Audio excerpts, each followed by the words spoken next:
From the very first moment, something feels wrong in the quiet forest, something that pulls you in like a whisper calling your name. A shadow moves between the trees, a secret waiting to unfold, and a family on the edge of danger. But what no one knows is that this tale is not just about fear. It is about courage, sacrifice, and the moment when the smallest hearts prove they are stronger than the darkest evil. And once you begin this story, you won't be able to stop listening until the very last second. The sun rose over the peaceful village where a kind, old mother goat lived with her 7 little kids. Their home was small, warm, and filled with laughter that danced through every corner. The mother goat worked hard each day, gathering food, teaching her little ones how to stay safe, and reminding them of the one rule that mattered most: never open the door to strangers. The world outside was beautiful, but danger hid behind its beauty, especially in the shadows where the cunning wolf roamed. The mother goat's eyes softened when she looked at her children: Snowy, Mallow, Niblet, Lila, Pip, Dory, and the youngest, little Finn. They were her whole world, fragile yet full of light. Every morning she warned them, "My loves, the wolf is always watching. He pretends, he tricks, he lies. No matter what, listen carefully to the voice at the door." The little kids nodded, some scared, some brave, but all trusting their mother's words. One afternoon, the mother goat had to leave to gather food. She hugged each child tightly, pressing her warm forehead against theirs, as if imprinting her love into their hearts so they would not feel alone. Snowy, the oldest, promised to take care of everyone.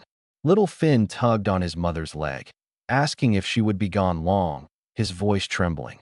She kissed him gently, whispering that she would be back before sunset. As she walked away down the forest path, the door closed behind her, and all 7 kids gathered together, feeling the sudden silence. That silence did not last for long. A deep, rough knock shook the wooden door. The kids froze. "Open the door, my babies," a voice called out, fake sweetness dripping through its harshness. Snowy felt her heart jump. It was their mother's words, but not her voice. The voice was thick, heavy, dangerous. "That's not Mama," Snowy whispered, pulling her siblings closer. The wolf outside growled in frustration. He tried again, clearing his throat, forcing his voice to sound gentle. "Children, it's me. Open up, I've returned with food." Mallow stepped forward, small but bold. "Show us your hoof," he shouted. The wolf snarled in anger. He didn't have hooves. He had dark, filthy paws. He stomped away, furious, but not defeated. Minutes later, he returned, this time softening his voice with honey he stole from a beehive. His tone became lighter, sweeter. But when he pushed his paw through the crack, the kids gasped. It was still dark and hairy. They screamed, and the wolf cursed loudly, running off again.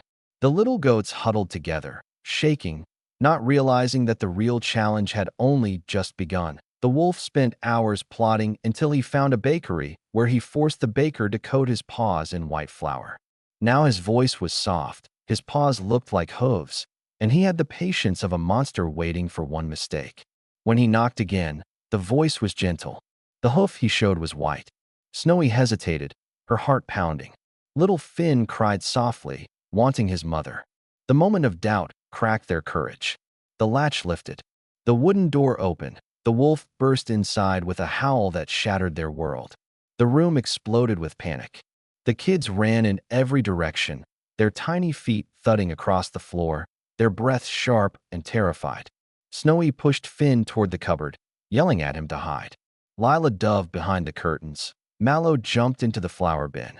Dory squeezed under the bed. Pip hid in a pot. Niblet climbed into the clock cabinet.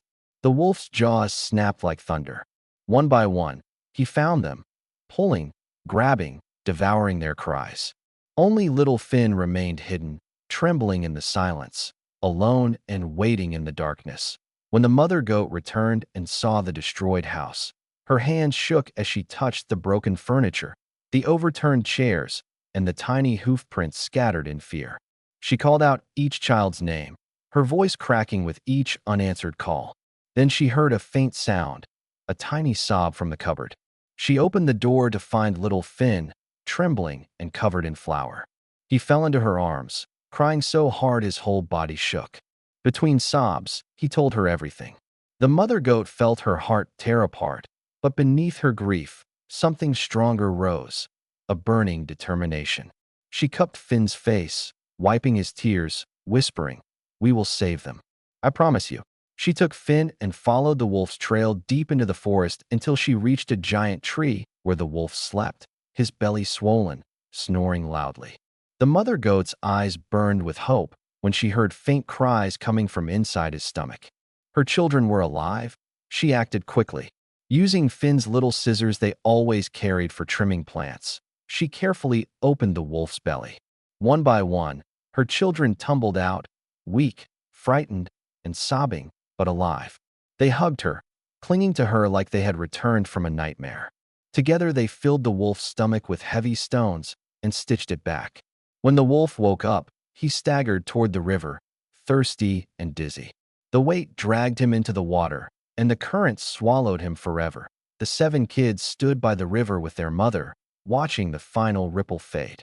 They had survived the darkest moment of their lives, not because they were strong, but because they stayed together, believed in each other, and learned that courage often grows in the smallest hearts. And from that day on, their home echoed not just with laughter, but with gratitude, love, and the unshakable bond of a family that had conquered fear together.